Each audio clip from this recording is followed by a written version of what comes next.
ওই ডিজাইনটা করলে আবার ওটার উপর বার্নিশ স্প্রে করব।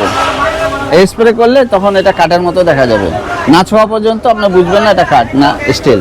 আমার নাম হচ্ছে মোহাম্মদ পারভেজ মোশাররফ। আমি এই স্টিল ফার্নিচার ওয়ার্কশপে স্টিলের আসবাবপত্র কালার করি। আমার এক মামা এই কাজ করতেন, এখন ওনার পরিবারটা এই কাজ করে ভালো চালাতেন। এটা দেখে আমিও চিন্তা করলাম যে আমিও একটা হাতের কাজ শিখি। শেখার পর এখন নিজেকে প্রতিষ্ঠিত করছি এই কাজে। 1992 সালে এই কাজে যোগ দিই। মূলত আমি শুধু কালার করি। আমাদের এখানে স্টিলের আলমারি, শোকেস, ফাইল ক্যাবিনেট, ওয়ার্ড্রোব এগুলি বানায়। যেমন এটা ক্যাবিনেট, এটা হচ্ছে ক্যাবিনেট, অফিসিয়াল ফরম্যাটে ব্যবহার করা হয়। আর এগুলি হচ্ছে আলমারি। যেমন আলমারিতে নিচে একটা তাক থাকে, দুটো ডয়ার থাকে, এখানে গোপন লকার থাকে, তারপরে হ্যাঙ্গার আছে, এপাশে গ্লাস আছে। আমরা যখন প্রথমে একটা আলমারি আমাকে ওরা বানিয়ে দেয় কমপ্লিট, তখন এটাকে প্রথমে সিরিজ করে এক কোট আস্তর দিই, যেটাকে ইংরেজিতে বলে আন্ডারকোট।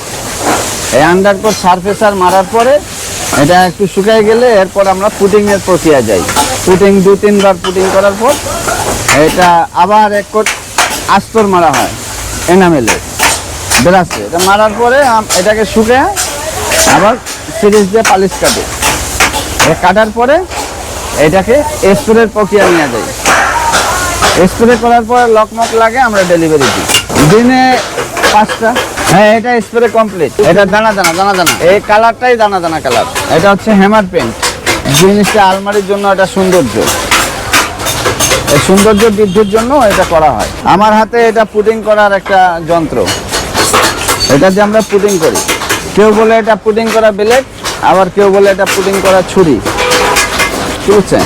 আবার এইটাকে কেউ আবার মনে করেন যে ইয়া বলতে পারে, কর্নিও বলতে পারে। মেজারমেন্টটা হচ্ছে এটা আমাদের যে যারা বানায়, যে কন্ট্রাক্টর, হ্যাঁ হাতে এটা সব। এটা আমার ভাজতে হয়, এইগুলি বানার কাজ করে।